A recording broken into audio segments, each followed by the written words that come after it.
Today's lecture, obviously, it is of relevance given the what is happening, but I want to make it clear that it is not a political analysis today, at least, and there's no theological or sectarian issues. I want to give you some useful information, inshallah ta'ala, that will help you understand better that part of the world. And maybe in the future we can talk more detail. But this is one of the most interesting sections and regions of the Muslim world. And I have to summarize its history in 20 minutes. So this is a very big task, but it is still, inshallah ta'ala, beginning the conversation so that you can understand and situate yourself to understand what is happening. Apologies, my voice, as you can tell, is off. I'm a little bit under the weather. May Allah give us shifa, all of us, inshallah. So realize that this land that we call Iran, this land is actually one of the most historic and influential in human civilization, not just in Islamic civilization. And even from the earliest of times, from the earliest of recorded histories, this land produced some of the most important figures in global history and some of the most powerful civilizations known to mankind. You have people like Cyrus the Great. And Cyrus the Great, actually, some of the scholars even considered him to be Dhul Qarnayn. You know, there's a controversy who is Dhul Qarnayn, and there are many contenders. One of the contenders is Cyrus the Great. I'm not saying that's right or wrong. I'm just saying that is one of the contender. Cyrus the Great is considered to be the founder of the first great civilization of Iran in 550 BC, and it stretched over 3 continents. And this eventually led to the Achaemenid Empire, which was one of the first empires to have a universal set of governance, of law, somewhat open-mindedness in religion, and again, one of the primary civilizations of pre-modernity. And the religion of Iran is also a unique religion, Zoroastrianism. It is founded in Iran itself. Zoroaster is considered to be the founder of that faith tradition. And when the Muslims encountered it, they treated Zoroastrians like Ahl Kitab. So they said, if you are going to be treated like the Ahl Kitab. And in the time of the Prophet ﷺ, the Iranian civilization was under the Sassanid Empire, 224 to 651 CE. And the Sassanids, the Sassanid Empire, was the empire that the Quran itself mentions when it talks about the reality of the Romans and the Persians engaging in warfare. This is the Sassanid Empire. And it was also the last great king of the Sassanid Empire, and that is Khusro Parvez, that the Prophet ﷺ interacted with. He wrote a letter to. And if you know, famously, when Khusro Parvez, also called Kisra, when Khusro Parvez, he tore up the letter, the Prophet ﷺ said, Allah will tear his kingdom up like he tore my letter up. And this was a prediction that proved not only to be true, but also it is an amazing reality to the end of over 1,000 years of Persian dominance. Over 1,000 years, different dynasties had ruled. And this is one of the strangest quirks of history, how such a great civilization within less than a decade crumbled. The Romans and the Persians were at war for decades, in fact, for centuries. The Byzantines and the Sassanids were at war for decades in the time of pre-Islam. They couldn't get rid of each other. A third civilization, which wasn't even known as the civilization, the Muslims, rises up, takes on simultaneously the Byzantine Empire and the Persian Empire, carves the Byzantine Empire in half and acquires it. Bilad al-Sham and Egypt and Alexandria and North Africa, this was all Byzantine lands. All the way to Andalus, it was Byzantine lands. And Islam conquers it and eliminates the Sassanid Empire in totality. There is no remnants left of that original empire. The Muslims famously conquered it. Primarily, the most important battle, which should be known to all of you, at least by name, the Battle of Qadisiyah. And the primary person is Sa'd ibn Abi Waqqas, associated with the Battle of Qadisiyah. It is, in my mind, one of the most surreal moments of not just Islamic history, of history, to imagine the Sahaba themselves, the people who broke bread with the Prophet ﷺ, the people who interacted with, who fought at the Battle of Badr, who saw the time frame when Islam was almost eliminated from global history. those same people walked in the palaces of Khusro Pervez. I mean, it is surreal to imagine. Wallahi, it is, if you understand this dynamic, it is just phenomenal to understand. And in particular, the Sahabi Salman al-Farisi, I've given a whole lecture about him. Even at Epic, I talked about this. That, to me, this is just an ayah min ayatillah. Without a doubt, this is a miracle that somebody like Salman al-Farisi, who as a Persian would never have had the pass to enter the palace. He would never have had permission. And he is appointed the governor of Persia. Unbelievable. From where to where? This is in the lifetime of the senior Sahaba. We're not talking about Andalus and China that happened in time of Tabi'un. The first batch of Sahaba, Umar ibn al-Khattab radiallahu anh, in his time frame, Qadisiyya occurs. And the Sassanid Empire is completely acquired by the Muslims. And this is without a doubt a miracle that Allah gave to the Muslims. They couldn't have done it by their numbers. They couldn't have done it by their training. They couldn't have done it by their weapons. There is no comparison. You have one of the mightiest empires known to mankind. Go read books of history. Go look at their armament and their weaponry, their ferocity. And then you have a new civilization, not even a civilization, not even known to mankind. And they take them on and they become, as they say in Arabic, khabar kana. They become something that is just found in the books of history. And so the Muslims not only acquire this land, eventually, Ali radiallahu an moves his capital to this region. Remember, Iraq and Iran were basically one entire region in this time frame. The capital of the Sassanid Empire was Ctesiphon. In Arabic, it's called Madain. This is actually currently inside of the city of Baghdad. So understand that when we say Iran, we're not talking the modern country. Obviously, we're talking the civilization. And the capital is now in one of the suburbs of the modern city of Baghdad. This is where it ruled. And of course, we mean the Iranian civilization, not just the one country here. The people who spoke the language, the entire area that includes Azerbaijan and other regions, that its whole region is basically the Persianate Empire. And the Umayyads then took over. And during this time frame, the conversion rate to Islam was very minimal. It's very interesting here that when the Umayyads ruled for 90 years, more the Persian kingdom, or the Persians are remnants, the civilization, by and large did not embrace Islam. According to a number of surveys and studies, less than 10% embraced Islam. Why is this the case? There are a number of reasons given, but most likely the number one reason, frankly, can be the Umayyads themselves were not encouraging conversions. And they had a very hierarchical policy. And this is well known. And when the Abbasids began their revolt, they actually allied with the Iranian converts.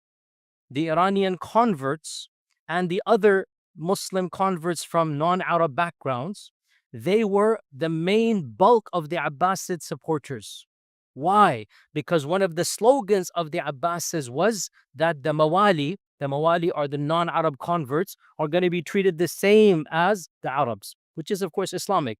The Umayyads didn't have this policy. The Umayyads had a more pre-Islamic tribal policy. So when the Abbasids came to power, and also the capital shifted, to that region as well, this is when conversion began exponentially. And this really shows you how mu'amala changes the hearts of people. Right? When did the bulk of conversion happen? It happened in the time of the Abbasids. So much so that by the end of this era, 90% of this region was Muslim.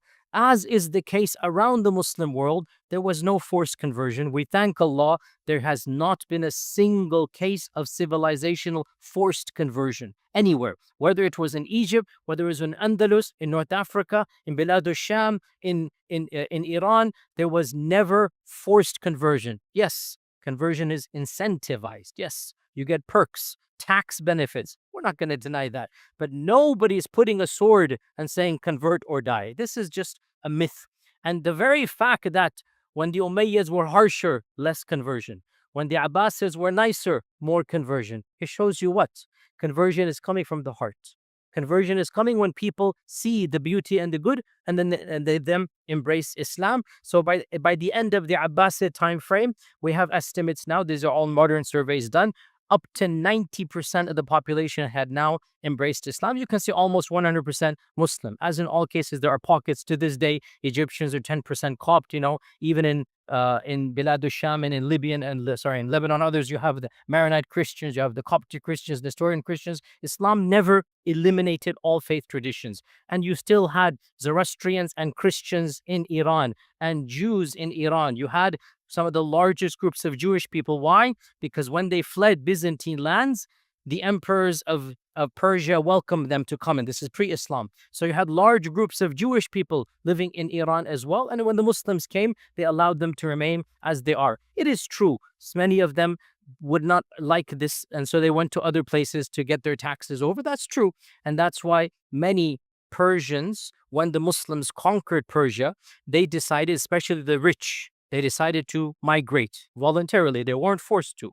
And they went to the closest neighboring polytheistic region, and that is India. And when they went there, so they were called the Persians, the Parsis. And as you know, to this day in India, there's a group called the Parsis, and this is the Parsis. And the Parsis, they're from the Iranian merchants, the rich people who didn't want to pay the extra taxes. They wanted to just, take their wealth. And so they voluntarily migrated to India, and their descendants are still there to this day. Now, I'm not going to go over all the history of Iran, but I will mention a few key points. Of the points that I want everybody to know is that Iranian scholarship shaped Islam. This is a non-controversial statement. The ulama of that region shaped Islam. They contributed unbelievably in every single discipline. And in fact, we even have prophetic ahadith that seem to indicate this. It is said, and these ahadith are found in Tirmidhi and in Mustadrak of al-Hakim and in other books, that the Prophet was sitting with Salman al-Farisi, and he said, لو أن العلم في الثريا لتناوله رجل أو رجال من أهل فارس من أبناء فارس. And in one version he pointed to Salman and he said من قوم هؤلاء, that if knowledge were placed in the farthest stars, people from Persia. And in one hadith, Salman al-Farsi's people would go and get that knowledge. And this hadith is in Tirmidhi and other books as well. And a number of scholars have considered to be authentic. So why is this the case? Because Persian civilization was really the most literate and the most sophisticated. It actually excelled Byzantine civilization. And when they became Muslim, they brought their brains to do khidmah to the religion of Islam in a way that there was no other civilization that had that expertise. So where to begin? Wallahi, there could be many lectures given about the contributions of the Persianate empire civilizations to Islam, the Persian scholars to Islam. Where to begin? Arabic itself. Ya ahla lughat al-Arab. Who codified your language? Who wrote the first book of grammar? Sibawayh. Through and through Persian. Sibawayh, born in a Persian family, spoke Persian better than Arabic. It's his mother tongue. And he writes his famous book, Al-Kitab. That's the title of the book, by the way. Al-Kitab. And it is the first and the the mother of all books in Arabic grammar. So Sibawayh. In hadith, oh my God, hadith wala haraj. It is as if the majority of muhaddithin are from this land. Imam Bukhari, Imam Muslim, Imam Tirmidhi from Tirmidh, Imam al-Nisa'i, Imam Ibn Majah from Qazwin. It is as if like only basically Abu Dawood and Imam Ahmad and others are from pure Arab. Otherwise, all of these, and that's just the main generation. If you want to go beyond that, we can keep on going, right? You look at the scholars of fiqh. Abu Hanifa, الناس عيال في الفقه على أبي حنيفة. Imam Shafi'i is allegedly reported to have said, people are indebted when it comes to fiqh to Abu Hanifa. What was Abu Hanifa? An Arab? He was Persian through and through. He spoke Farsi at home. Abu Hanifa is the first of the great fuqaha, and he is pure and through Farisi. And after him as well, you have so many Al-Jassas and others from the same, tradition. The scholars of tafsir, Imam al-Tabari. Imam al-Tabari is from that civilization. Az-Zamakhshari is also Persian stock. The scholars of Aqaid and Ilm al-Kalam, Imam al-Juwayni, al-Ghazali, through and through Iranian. Al-Ghazali represents Iran of the 11th century. This is Iran. Iran is Iranian Islam. Al-Ghazali, born in Islam, born in Iran, born in Tus, born and raised, lived there, and then at the end of his life, he becomes the rector of the university. But otherwise, he is through and through. He is Iranian. And you have so many others as well. And of course, let us not forget some of the greatest civilizational poets of the Ummah. Poets who really brought a level of culture, civilization to the Ummah. You have Firdausi and his famous book. Who knows his book? The what? The Shahnama of Firdausi. You have Hafiz. You have Jalaluddin al-Rumi. You've all heard of Rumi. What language did Rumi write in? Not Arabic. Rumi did not write in Arabic. Hafiz did not write in Arabic. They're writing in Persian. And that is why Persian was, after Arabic, it was the most important language of Islamic civilization. And we see its impact globally across the world, even in India. What was the noble language? It was Persian.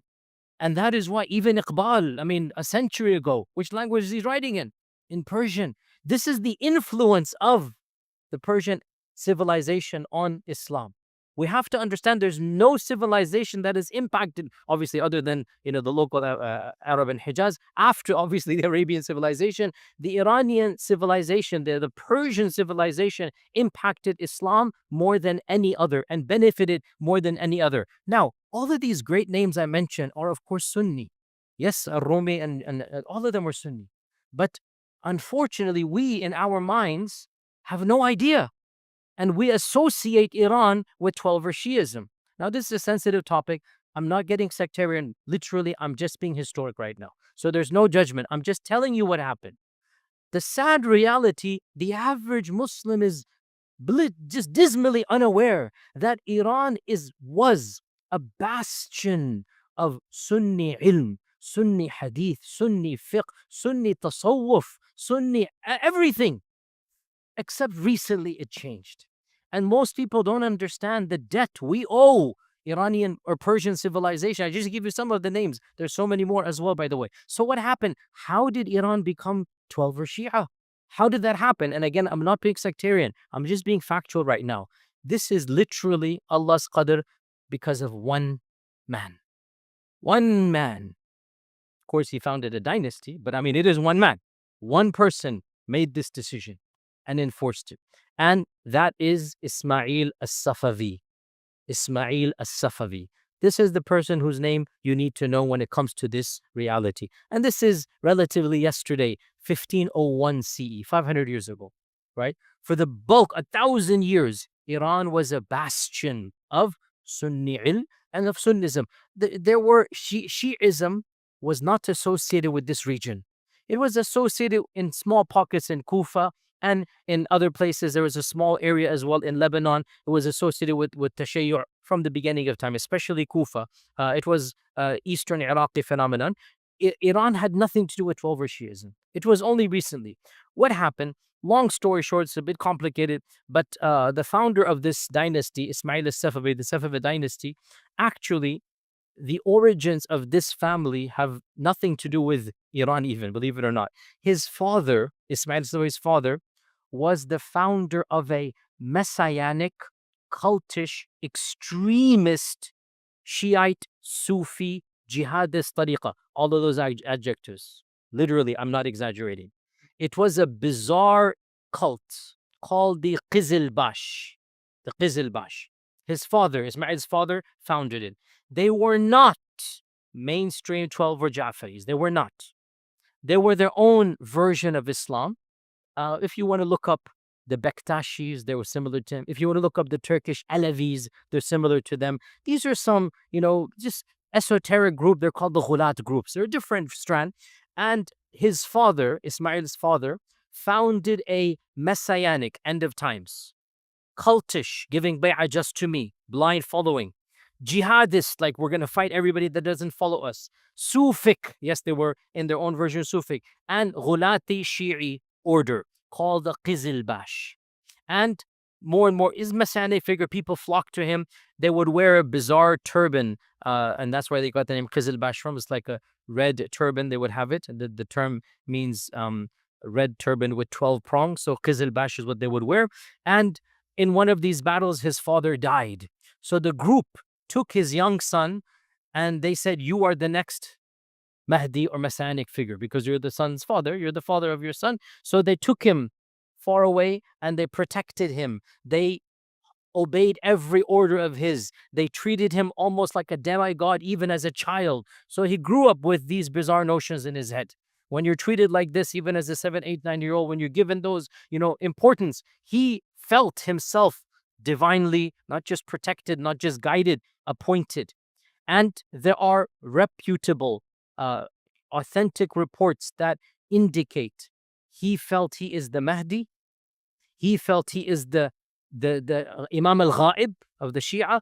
And in fact, it is quite clear, he even said he is the return of Imam Ali himself. He had these strange beliefs. So he is not mainstream 12er. He is not your traditional 12er Shia. He is his own version. At the young age of 12, 13, whatever, he then says, "Khalas, we're going to go and conquer the world." And he gathers his followers because they have put him on the pedestal. So they actually follow him through.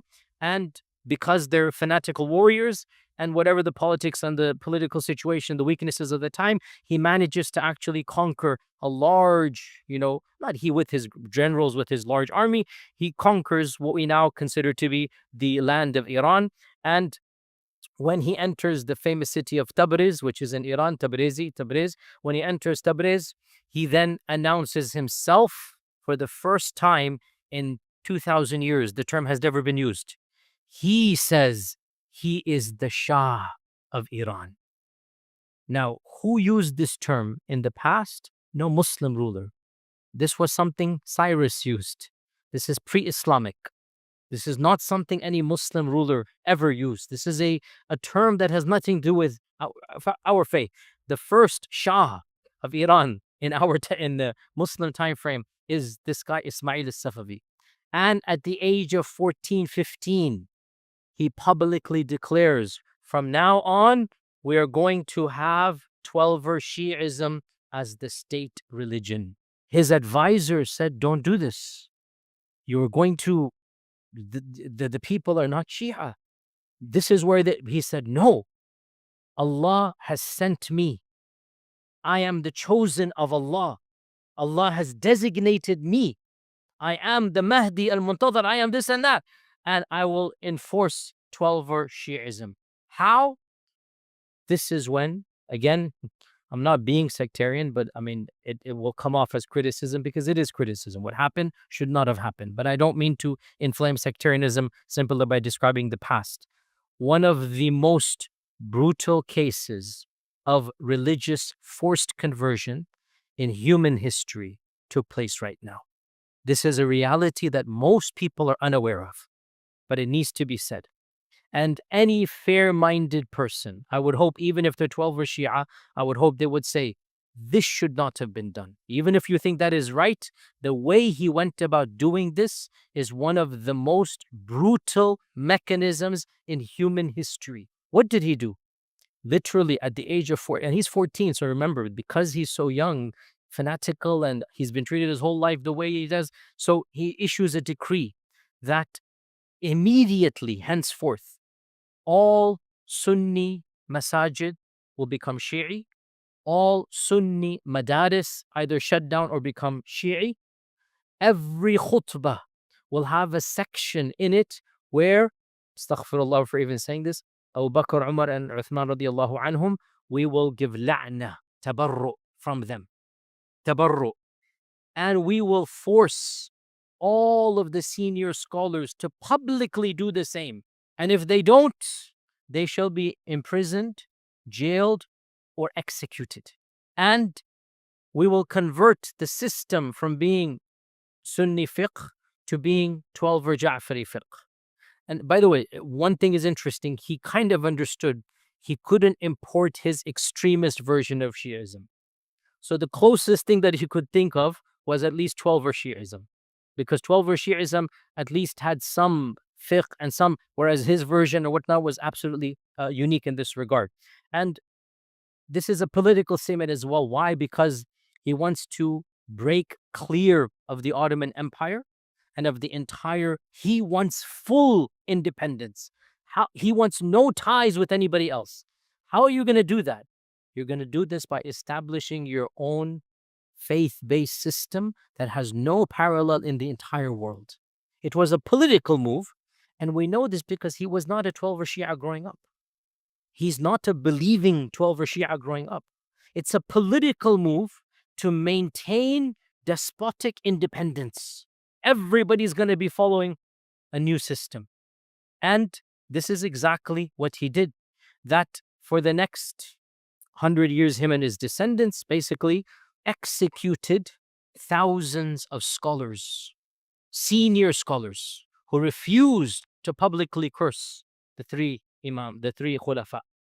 They exiled or forced exile, or the people themselves had to flee for their lives, hundreds of thousands of people. They imprisoned tens of thousands of opposition and Sunni imams, and there were no Shi'i scholars, or very few. So what are they going to do? I mean, there were no in Iran. What are they going to do? They began importing senior 12er clerics, especially from what we now call Lebanon, in a place called Jabal Amil. So Al-Amili family, they came. Ali al-Karaki, Zainuddin al-Amili, these are famous 12er Shia scholars of a particular strand of Shi'ism. By the way, many Sunnis are unaware, just like Sunnism, when we say Sunni, I mean, there's like a gazillion movements within Sunnism, right? Understandably, 12er Shi'ism also has many movements within it, many understandings. And so it's interesting that the version that is found in Iran basically is this type of overall fikr, which goes back to whom the Safavids imported.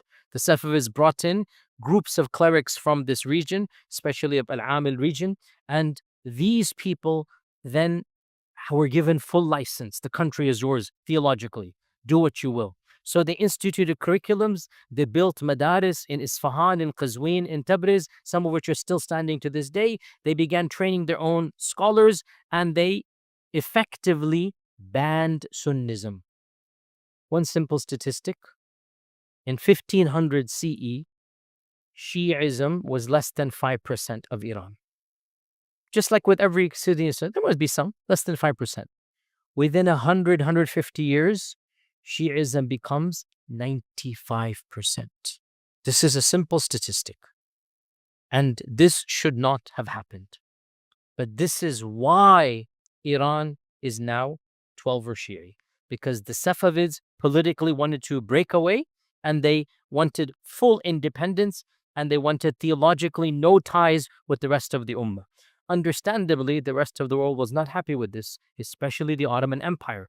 The Uthmani Khulafa were extremely incensed and enraged, and the Ottomans and the Safavids went to war multiple times. There was extreme rivalry, there was geopolitical competition, there were a number of military confrontations, even senior famous Suleiman al-Qanuni, others of the Ottomans, they have famously harsh remarks against the Safavids.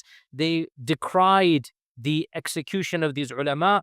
They considered the Safavids to be like the work of the devil. And modern historians say, and there's really an element of truth, I don't mind saying this, that there's an element of truth. Modern historians and political analysts say the hatred between these two dynasties kind of sort of still remains to this day in much of the Sunni Shia rhetoric, i.e., the Sunni Shia hatred that we see in our times. Yeah, it's always existed to a certain extent. As you know, I'm not sectarian.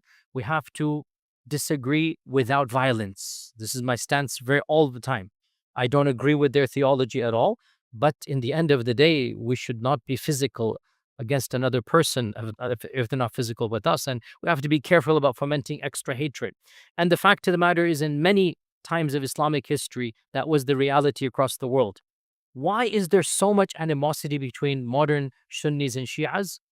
There is a theory which has a lot of legitimacy, that this actually goes back to the Safavid um, uh, or Uthmani conflict, that the scholars of both began extra sectarianism against the other because there's this war going on, because there's actual battles going on. So that kind of sort of remains to this day. And if you look at it, some of the senior people that are quoted by both sides, they go back to this era, that there's a lot of animosity during this time frame. Nonetheless, so this is where it became Shi'i.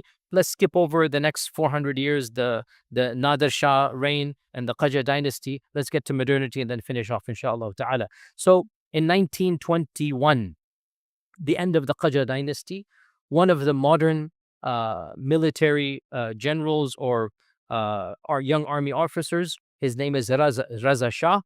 He overthrows the last of the Qajar kings and he establishes the Pahlavi, the Shah dynasty. He establishes the Pahlavi dynasty.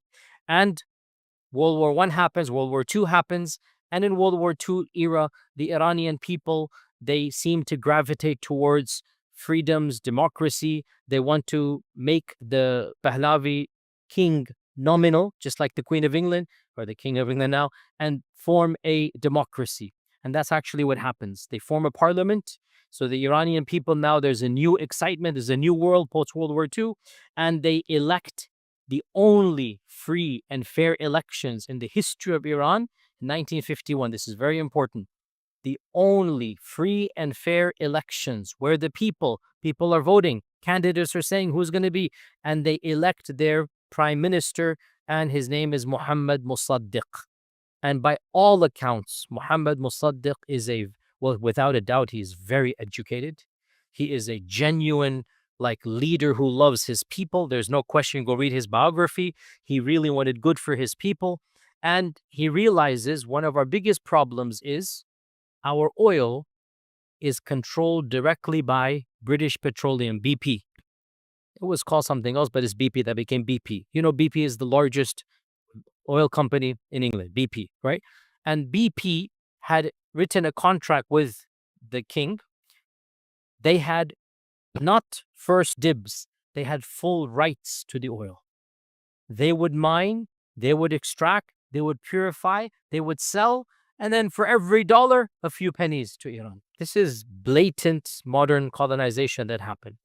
Muhammad Musaddiq understood this is not going to work. You are fleecing us. You are bankrupting us. So one of the first things he does, gets rid of that contract and says to the Iranian people, this is our land, this is our oil, let's make our own company. And that's what he did. He nationalizes the oil. But you see, the superpowers don't want you to have your own wealth, do they? They don't want you to have to control your own resources. If you are not careful, they might even invade your country in the middle of the night and arrest you with your wife and drag you back here because they want your oil. But you see, back then they weren't that blunt. You would think we would learn more, but no, we're actually more blunt now. So, Mr. Winston Churchill, you've heard his name? Mr. Churchill is in charge of BP, well, England, but that is BP, right? This is the modern East India Trading Company. That's the modern version of it. Wallahi, history repeats itself over and over again. Oh, Indian, Pakistani, Bengalis, what is the East India Trading Company? It is because of that company that so much havoc and chaos exists in our world. And what was it? It was an extension of the British Parliament. That was the real British policy. Go back 300 years, the same thing. 100 years, the same thing. Instead of East India Trading Company, is a British Petroleum. Same concept. And so, can you believe, I'm not making this up. Wallah, you think I'm going to, no, this is real. Winston Churchill calls up America, says, help me. The Iranian people have gotten rid of our monopoly on the oil. And again, this is such an interesting, I wish I could go more here. In some ways, I know this is idealistic, by and large, our country, the US of A, was by and large isolationist for much of its history. Because the founding fathers had seen what happens when you interfere in other lands. And they didn't want that. So the spirit of isolationism, that's why World War I, America had to be dragged in. They didn't want to be involved. They to the very end, and even that they say was engineered, but it is what it is, right? But during World War II, when the superpowers of Europe all crumbled, a vacuum is created. And it is that vacuum in which America now, we're seeing now, to be honest, many people are saying the decline has long begun, but that's a separate story altogether. Empires take centuries to decline, decades to collapse. And this is we're beginning to see this reality now.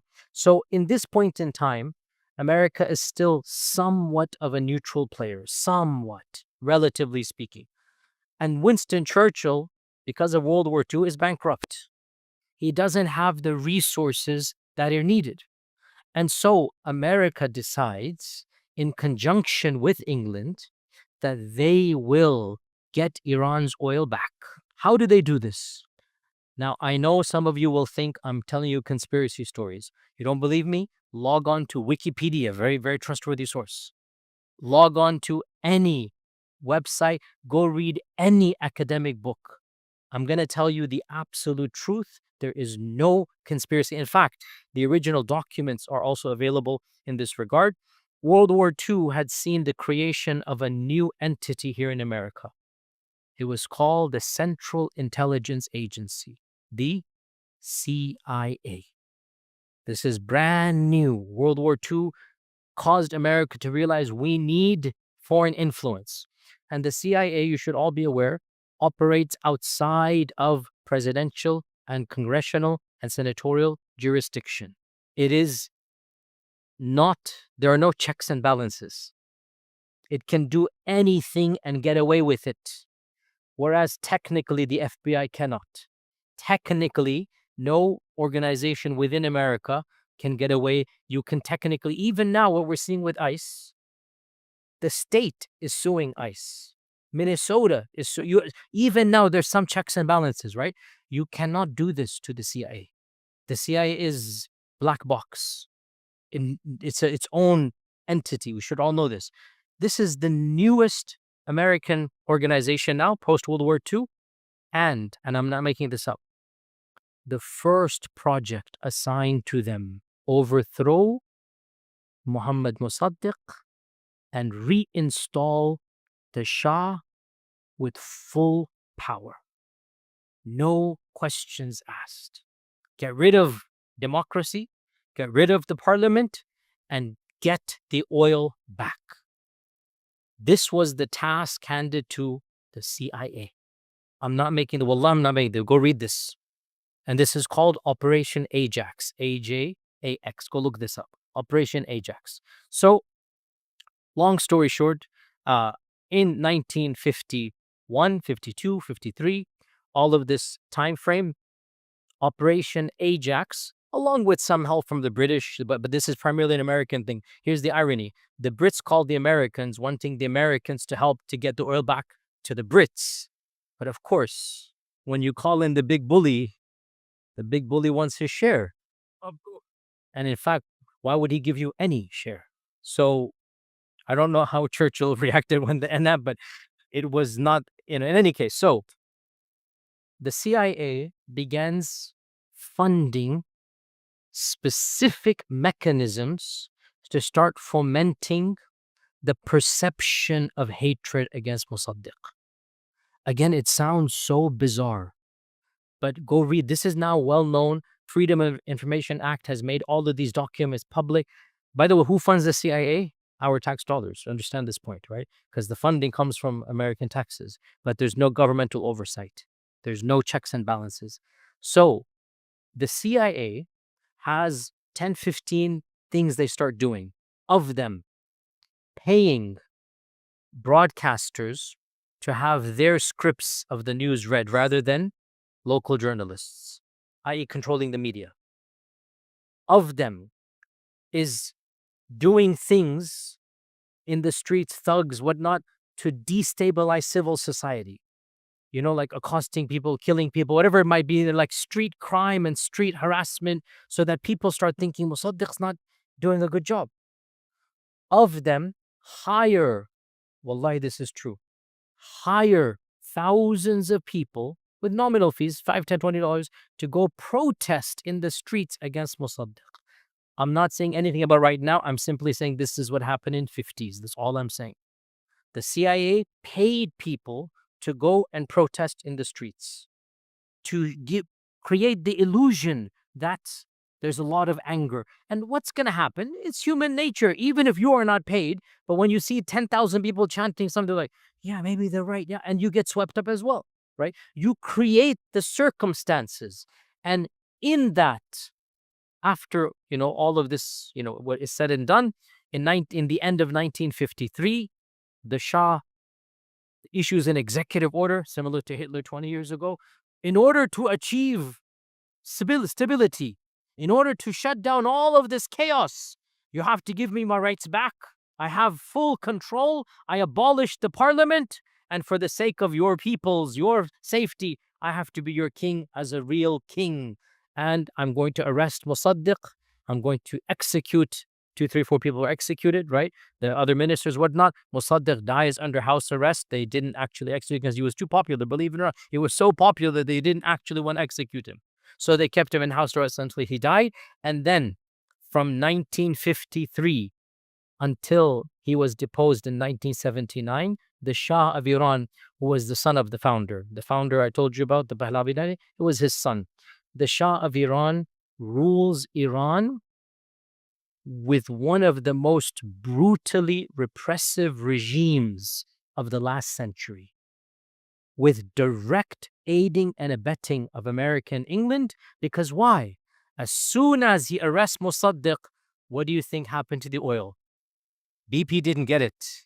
Shell, Exxon became the number one extractor, refiner, and seller of Iranian oil. Politics and commerce, hand in hand. U.S. foreign policy, multinational corporations, hand in hand, over and over and over again. Whether it's the Gulf War, whether it is then, whether it is now, there's always the two colluding together. This is the reality. And because the Shah did the bidding and the oil is the Americans' oil, they didn't care how repressive he was. We want you in office, you do whatever you need to do. And in his time frame, the level of brutality against his own people, all that we hear about of later on Libya, Iraq, whatever, it began with Iran. All the brutalities that happened afterwards, Iran is where it began under the Shah. And go speak to any sane Iranian of that time frame who will tell you the realities of how evil this man was. You couldn't even have a private conversation in your house with your friends criticizing the Shah. If you criticize the Shah in private conversation, you would be disappeared, perhaps never heard of again, executed, tortured in the worst manner possible, because one of those people would turn out to be a spy. He'd get money to turns you in, he gets some money, and you're gone for life. 25 years he ruled with an iron fist. To give you one example, in 1971, Muhammad Reza Pahlavi, the Shah, he staged what is considered to be one of the most extravagant celebrations in human history.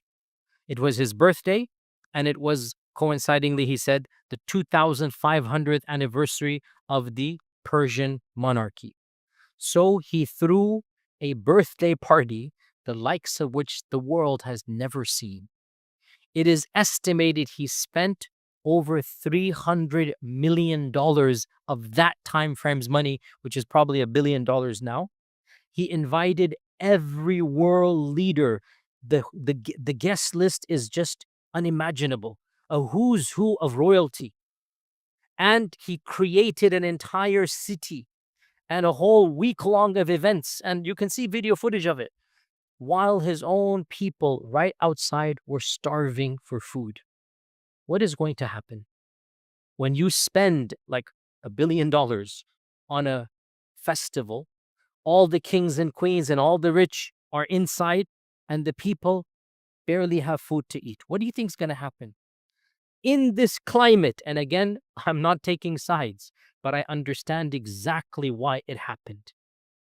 People come along whose version of Islam we might disagree with, but whose integrity was not for money or power or fame. And they said, this is a land for our people and not for sellouts. And when you use the name of God and people are already far away, they get a sense of peace. And a figure known as Khomeini starts rising up as an opposition, claiming that it was time for the Shah to leave and for a new era to be ushered in. People who had nothing to do with religion were so sick of the Shah, they sense from this guy, at least he is one of us. And clearly, he's not a stooge of the foreign powers.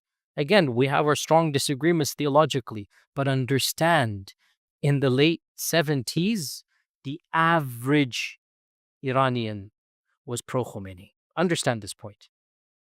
Even if they weren't pro-Shia, unbelievably. The two had nothing to do with each other. And when you look, I want all of you to look at the video footage of when Khomeini returns from Paris in exile, because it was him who became the voice of the opposition. Go look at the video footage of the streets of Tehran.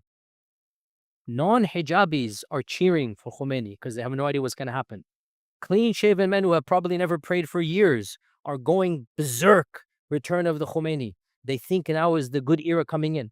They don't understand they're going to have a different set of problems because there is no idealistic and whatnot.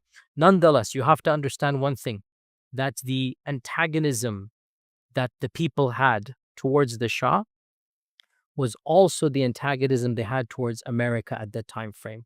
Those of you older than me, I barely remember this very vaguely as a child, the 1979 takeover of the embassy.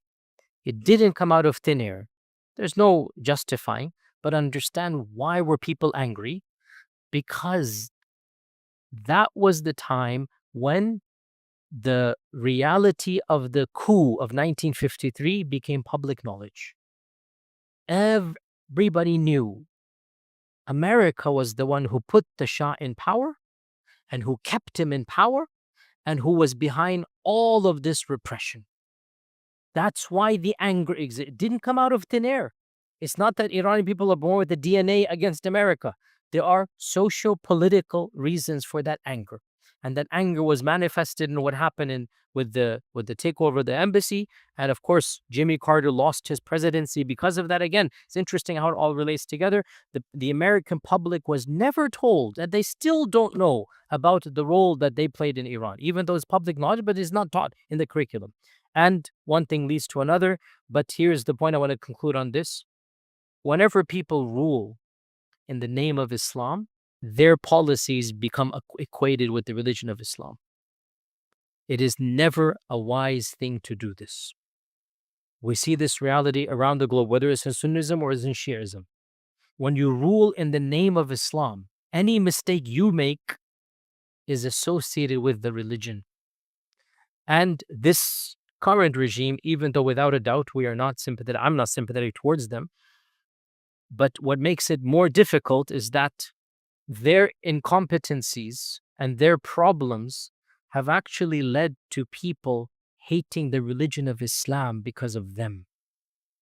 And this is well documented that of the highest rates of apostasy in the Muslim world are in Iran. This was not the case even under the Shah, because nobody blamed the Shah and Iran together, Islam together, sorry. The Shah never said he's doing it in the name of Islam. You want to get angry at the Shah, it has nothing to do with your religion.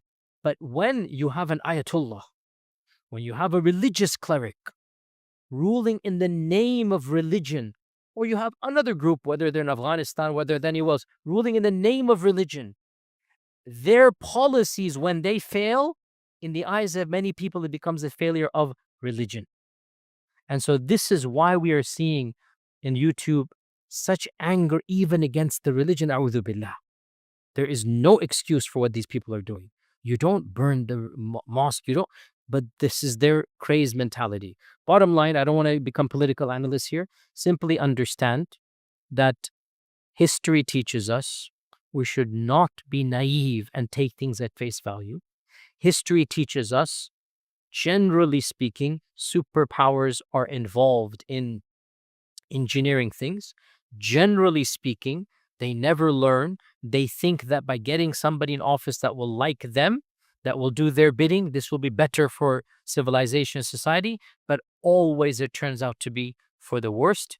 And so let's keep our judgments minimal, be a little bit more wise in this regard.